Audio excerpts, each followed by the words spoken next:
I'm going to say something that, if this is a new statement that you've never heard before, don't turn off the recording and throw this whole system away.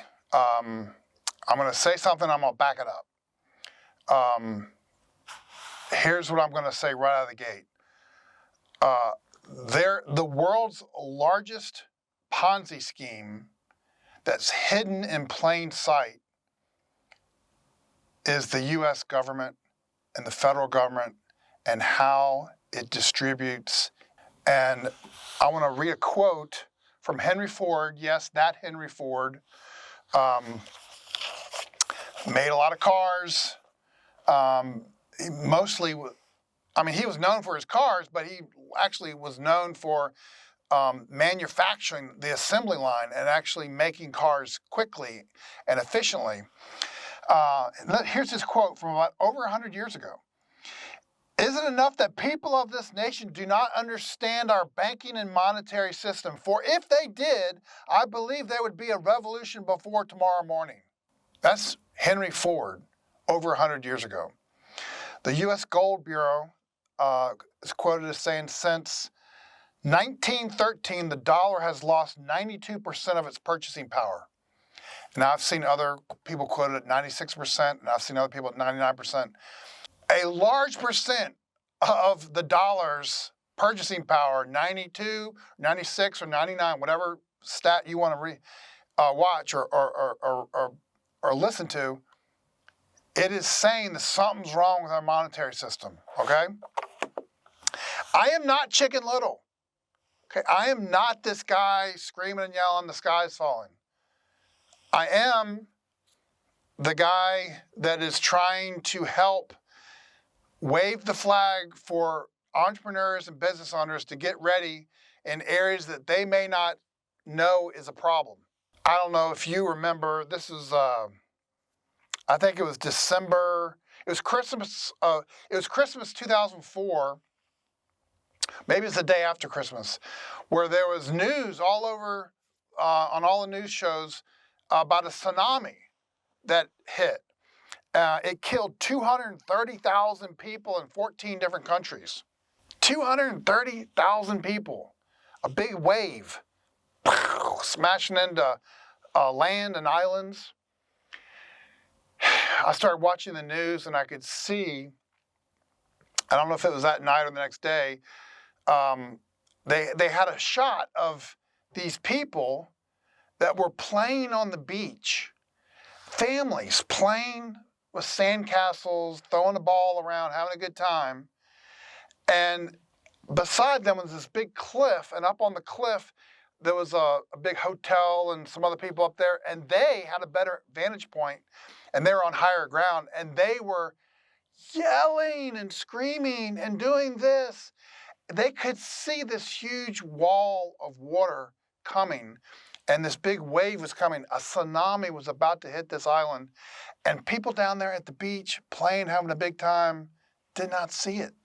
They did not know it was coming. Their lives were about to get crushed.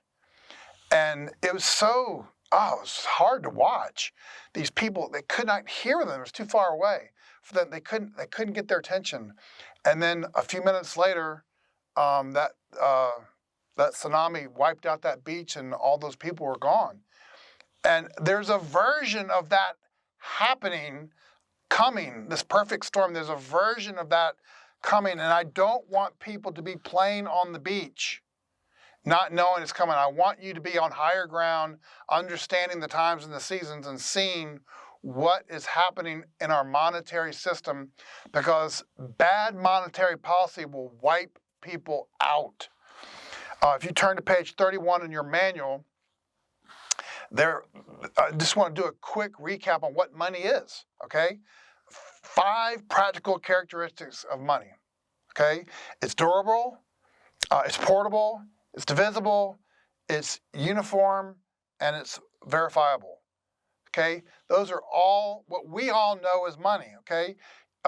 The money has to be able to stand the test of time. It has to be easy to transport from here to there. It has to be divisible into smaller units so you can exchange it easier. There has to be uniformity, equal value, changing back and forth. And you got to be able to verify this is not fake money. This is real money, and you can have it. All those are just the basics of how government uses its money to help make things more efficient. I mean, you can't go around using gold bars and pick up a gold bar and bring it. I mean, that's the way it's made it easier over time. The problem is there's about 12 people that control that money, and they're a part of a thing called the Fed, the Federal Reserve.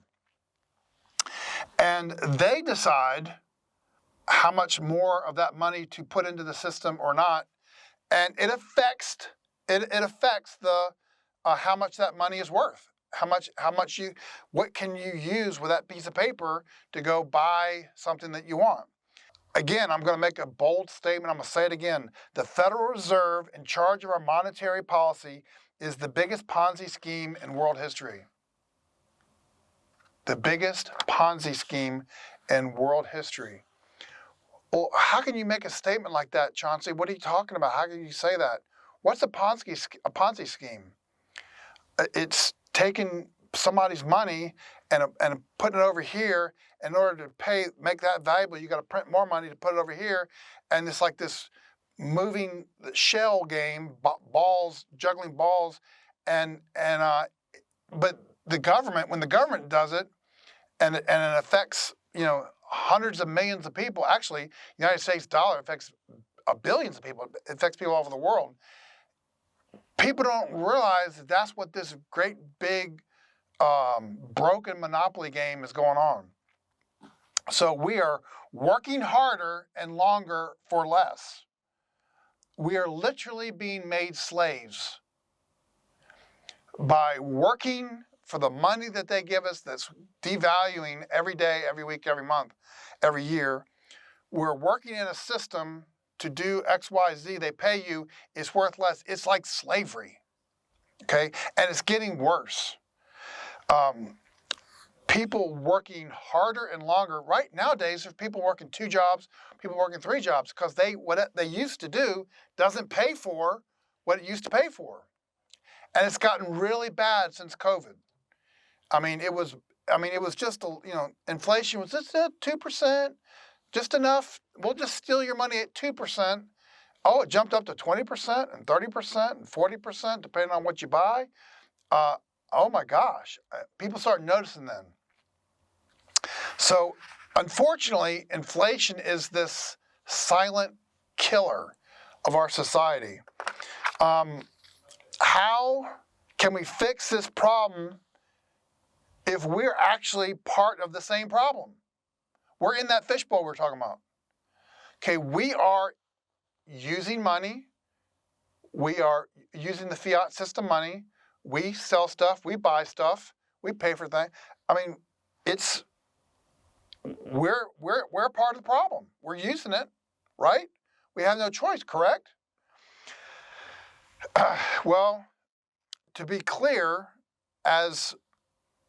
when my checkbook is nothing's in it, or in my bank account nothing's in it, I can't go down to the bank and say, hey, add a couple zeros and print me some more money.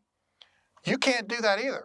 Not legally, but the U.S. government can legally print more money, and it's actually stealing my money, your money. It makes our money worth less.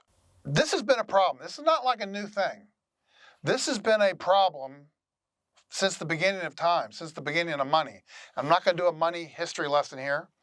I am going to say that if you go back 5,000 years and you go back to seashells and rocks and coins and paper and tobacco and whatever people are using for money to buy and sell, gold, silver, go back to every form of currency, over every government, every village, every community, everybody over the last 5,000 years that was in charge of a group, a community, a state, a nation that handed out, this is how we're going to buy and sell stuff, this is the money we're going to use, from 5,000 years ago to today.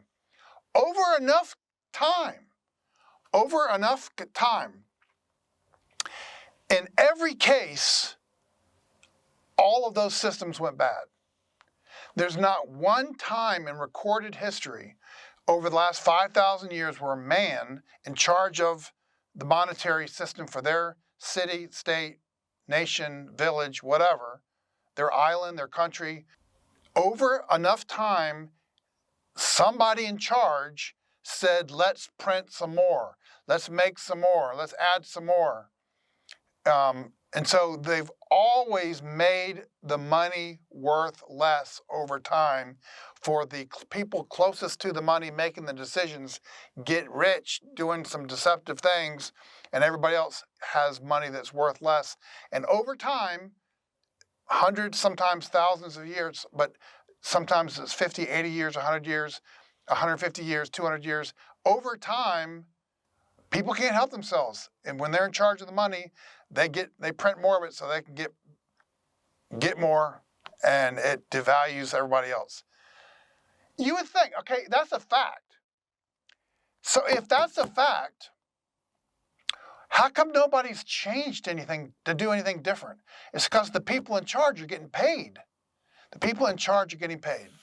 And so I would submit to you that there has to be something from the outside that is not a part of this system that we can point to and participate in, that's a bridge outside of our system that we can have access to, that will break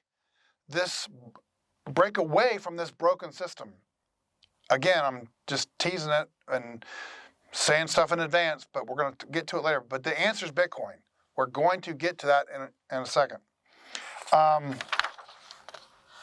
Let's talk about money as energy. Let's talk about, go to page 37. There's two problems. Problem number one, there's monetary inflation is the real issue, okay? Our money being inflated, but because the people in the government continually increase the money supply, it makes it less valuable. So that's problem number one. Problem number two is looking at history. Just go back to 5,000 years I was just talking about. We can't trust the issuer, like the person. We can't trust the person in charge.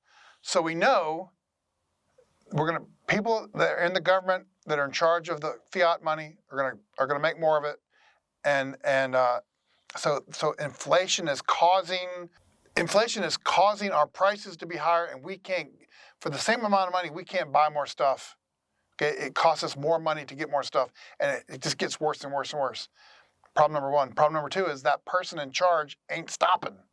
They're not going to quit. They're going to keep doing what they're doing. Michael Saylor, who is the co-founder of MicroStrategy, I'm a huge fan. He said this quote when I saw him on he might have been on, I forget what video it was, but he said it this way. Look on page 38. The currency to the economy is what your blood is to your body. And the money is to the currency what oxygen is to your blood.